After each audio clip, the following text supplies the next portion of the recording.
இயேசு கிறிஸ்துவின் இனிய நாமத்தில் வாழ்த்துக்கள்.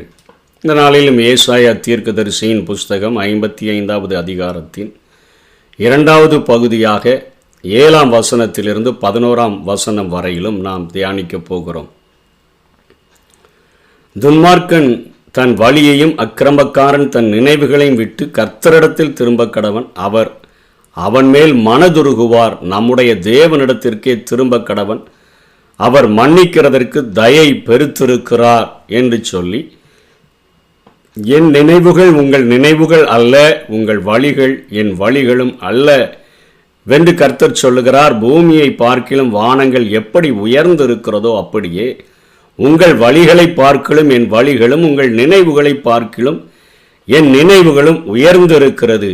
எப்படி? இதற்கு முந்தின பகுதியில் மனிதர்கள் தங்களுக்கு தாகம் உண்டானால் எப்படி உலக பிரகாரமான காரியங்களினால, உலக பிரகாரமான சிற்றின்பங்களினால, உலக பிரகாரமான மோகங்களினால, டைம் பாஸ்னு சொல்லுகிறாங்களே, அவைகளினால தங்களுடைய தாகத்தை தீர்க்க முயற்சி எடுக்கிறார்கள். ஆனால் அவைகள் தாகத்தை தீர்க்க போகிறதில்லை. எவ்வளோதான் பணத்தை செலவு பண்ணினாலும் பரலோகத்தில் ஒரு அடி இடம் கூட வாங்க முடியாது. வேதம் சொல்லுகிற அந்த தாகம் தீர்க்கிற காரியங்களை குறித்து, கொழுமையான பதார்த்தங்களை குறித்து நேற்றைய தினத்தில் கற்றுக்கொண்டோம். தண்ணீர்களை குறித்து, திராட்சரசத்தை குறித்து, பாலை குறித்து, அப்பத்தை குறித்து நேற்றைய தினத்தில் நாம் கற்றுக்கொண்டோம். இன்றைக்கு அதே போலதான் மனிதர்கள் தங்களுடைய தொழுகைகளிலும் அவர்கள் தங்களை திருப்திப்படுத்தும்படியாக விரும்புகிறார்கள். நம்ம இந்த வசனத்தை நினைச்ச உடனே என் நினைவுகள் உங்கள் நினைவுகள் அல்ல அப்படின்னு சொன்னால், நம்ம ஒரு காரியத்தை பிளான் பண்ணுறோம். அதை விட அவர் மிகப்பெரிய ஒரு திட்டத்தை நம்ம மேலே வச்சிருக்கிறாரு. பூமியை பார்க்கிலும் வானம் எப்படி உயர்ந்திருக்குதோ அதே போல் அவருடைய எண்ணங்கள் எல்லாம் வழிகளெல்லாம் உயர்ந்திருக்குதுன்னு சொல்லி வெறும் உலக பிரகாரமான காரியங்களுக்காக மாத்திரம்தான் இந்த வசனங்களை நாம் விசுவாசிக்கிறவர்களாக காணப்படுகிறோம். ஆனால் இங்கே ஆவியானவர் ஏசாயாவின் மூலமாக என்ன சொல்லிக் கொடுக்க விரும்புகிறார்? தொழுகைகளில் ரட்சிப்பில் இன்னைக்கு மனிதன் ரட்சிப்பை கண்டடையும்படியாக, தன்னுடைய பாவங்களிலிருந்து அவன் நிவிர்த்தி அடையும்படியாக, தன்னுடைய அக்கிரமங்களிலிருந்து அவன் நிவிர்த்தி அடையும்படியாக அநேக பலவிதமான முயற்சிகளை அவன் செய்கிறதை பார்க்கிறோம். அநேக பிரயாணங்களை மேற்கொள்ளுகிறான், அநேக யாத்திரைகளை மேற்கொள்ளுகிறான், அநேக நேரங்களிலே தன்னுடைய சரீரங்களை காயப்படுத்துகிற காரியங்களை செய்கிறான். அநேக பிராயச்சித்தம் என்கிற பெயரிலே அநேக காரியங்களை அவன் செய்யக்கூடியவனாக இருக்கிறான். அதைத்தான் இங்கே ஏசாயா சொல்லுகிறான், என் நினைவுகள் உங்கள் நினைவுகள் அல்ல, உங்கள் வழிகள் என் வழிகளும் அல்லவென்று கர்த்தர் சொல்லுகிறார்.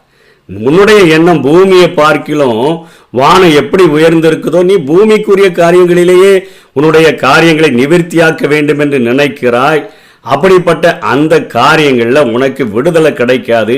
உங்கள் நினைவுகளை பார்க்கிலும் என் நினைவுகள், அந்த ஒரு ரட்சிப்பை ஒரு தனி மனிதன் அடைகிறதற்கு, ஒரு பிராயச்சித்தம் தேடிக்கொள்ளுகிறதற்கு, அல்லது அவனுடைய வாழ்க்கையிலே தாகம் தீர்க்கிறதற்கு நான் ஒரு வழியை வைத்து இருக்கிறேன். அந்த வழி உங்கள் வழிகளை விட பூமியை பார்க்கிலும் வானம் எவ்வளோ உயரமாக இருக்குதோ அவ்வளோ உயரமாக இருக்குது என்று சொல்லி கற்றுக் கொடுக்கிறதை பார்க்கிறோம். என்ன கற்றுக் கொடுக்க விரும்புகிறார்? கலாத்தியர்ல அழகாக பவுல் எழுதுகிறார். 1ஆம் அதிகாரம் 11ஆம் வசனம் 12ஆம் வசனத்தில், மேலும் சகோதரரே, என்னால் பிரசங்கிக்கப்பட்ட சுவிசேஷம், அதாவது இயேசு கிறிஸ்து இந்த உலகத்தில் வந்து எல்லா மனுஷர்களுடைய பாவங்களையும் சுமந்து தீர்க்கிற, உலகத்தின் பாவத்தை சுமந்து தீர்க்கிற தேவாட்டி குட்டியாக எல்லா மனிதர்களுடைய பாவங்களையும் சுமந்து அந்த இயேசு கிறிஸ்துவினுடைய இரத்தத்தை நம்புகிற, விசுவாசிக்கிற ஒவ்வொருவருடைய பாவங்களையும் கழுவி சுத்திகரிக்கும்படியாக எல்லா பாவங்களுக்கும் ஒரு முழு விலைக்கிரயத்தை அவர் பரிகாரமாக செலுத்திவிட்டார் என்கிற அந்த சுவிசேஷத்தை என்று சொல்லி பவுல் தொடங்குகிறதை பார்க்கிறோம். என்னால் பிரசங்கிக்கப்பட்ட சுவிசேஷம் மனுஷருடைய யோசனையின் படி ஆனது அல்லவென்று உங்களுக்கு தெரிவிக்கிறேன்.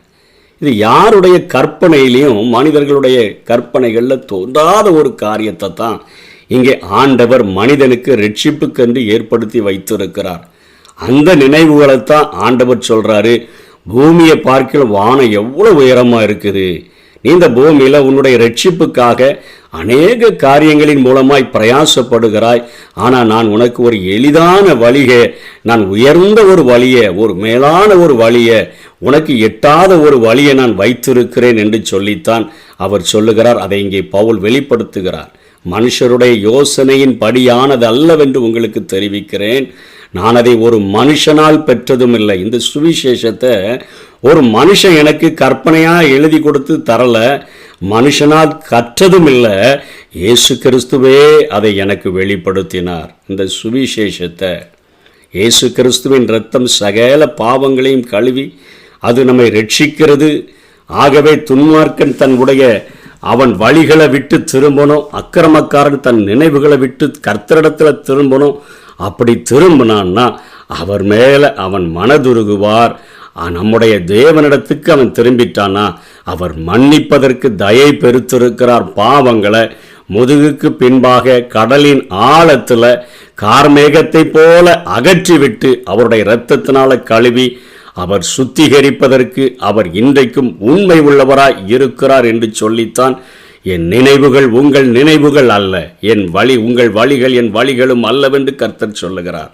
பூமியை பார்க்கிலும் வானங்கள் எப்படி உயர்ந்திருக்கிறதோ அப்படியே உங்கள் வழிகளை பார்க்கிலும் என் வழிகளும், உங்கள் நினைவுகளை பார்க்கிலும் என் நினைவுகளும் உயர்ந்திருக்கிறது என்று சொல்லிட்டு 10ஆம் வசனம் 11ஆம் வசனத்தில் சொல்லுகிறார். மாரியும் உறைந்த மழையும், அதாவது மழையும் பனியும் வானத்திலிருந்து இறங்கி அவ்விடத்துக்கு திரும்பாம பூமியை நனைத்து அதனுடைய முளை கிளம்பி விளையும்படி செய்து விதைக்கிறவனுக்கு விதையையும் புசிக்கிறவனுக்கு ஆகாரத்தையும் கொடுக்கிறது எப்படியோ, அதாவது வானத்திலிருந்து இறங்கி வருகிற அவருடைய கிருபை இந்த பூமியில் அவருடைய வசனங்களை நாம் கேட்கும் பொழுது அந்த வசனத்தின் மேலே அந்த விதைகள் நம்முடைய இருதயத்தில் அவைகள் விதைக்கப்பட்டிருக்கும் பொழுது அந்த விதைகளை முளைக்க பண்ணுகிற அந்த மழையைப் போல தேவ பிரசன்னமும் உறைந்த பனியைப் போல தேவனுடைய கிருபைகளும் இறங்கி வந்து அந்த வேத வசனம் விதைக்கப்பட்டிருக்கிற நம்முடைய இருதயங்களில் அது விளையும் போது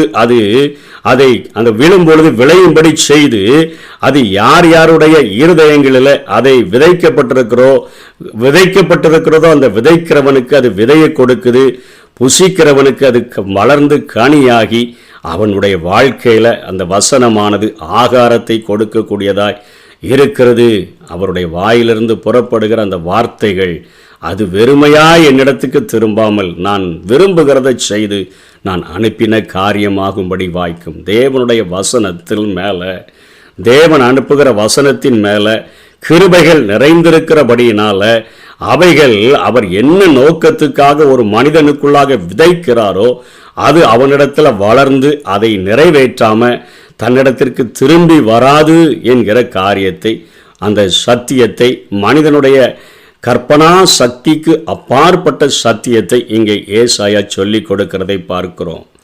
கர்த்தரை கண்டடையத்தக்க சமயத்தில் தேடுங்கன்னு சொல்லியிருக்குத. நமக்கு கொடுக்கப்பட்ட அந்த வாய்ப்புகளை சரியாய் பயன்படுத்தி ரட்சிப்புக்கு இலவசமாய் கொடுக்கும்படியாக ஒரு எளிமையான காரியத்தை செய்து முடித்துவிட்ட காரியத்தை நம்ம விசுவாசிக்காமல் நம்பாமல் இன்னும் நாமே அதை தேடிக்கொள்வேன் என்று சொல்லி நம்முடைய சரீரத்தை வருத்துகிற காரியத்திலும் பணங்களை செலவழித்து நாம் யாத்திரைகள் செய்கிற காரியங்களையும் விட்டுவிட்டு நம்முடைய அறை வீட்டை பூட்டிக் கொண்டு அவருடைய சன்னிதானத்தில் நின்று கொண்டு, ஆண்டவரே நான் தாகமாய் இருக்கிறேன், என்னுடைய வழியை துன்மார்க்கமான வழியை விட்டு திரும்பும்படியா, துன்மார்க்கமான நினைவுகளை விட்டு நான் திரும்பும்படியாய் வந்திருக்கிறேன், என் மேலே மனதுருகுவேன் என்று சொல்லி இருக்கிறீங்களே, மனதுருகுங்க, நான் உம்மிடத்திற்கே திரும்பி வந்திருக்கிறேன், நீங்கள் மன்னிப்பதற்கு தயை பெருத்திருக்கிற ஒரு ஆண்டவர் அல்லவா, எனக்கு நீங்கள் உதவி செய்யுங்கன்னு சொல்லி கேட்டீங்கன்னா உங்களுக்கு நேராக அவர் வாயிலிருந்து புறப்பட்டு வருகிற வசனம்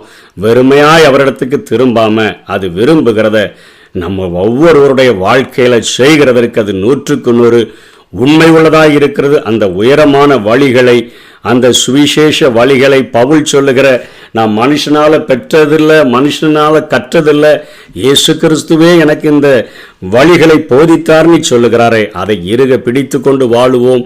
கர்த்தர் தாமே நம்மை ஆசீர்வதிப்பாராக. ஆமென். என் நினைவுகள்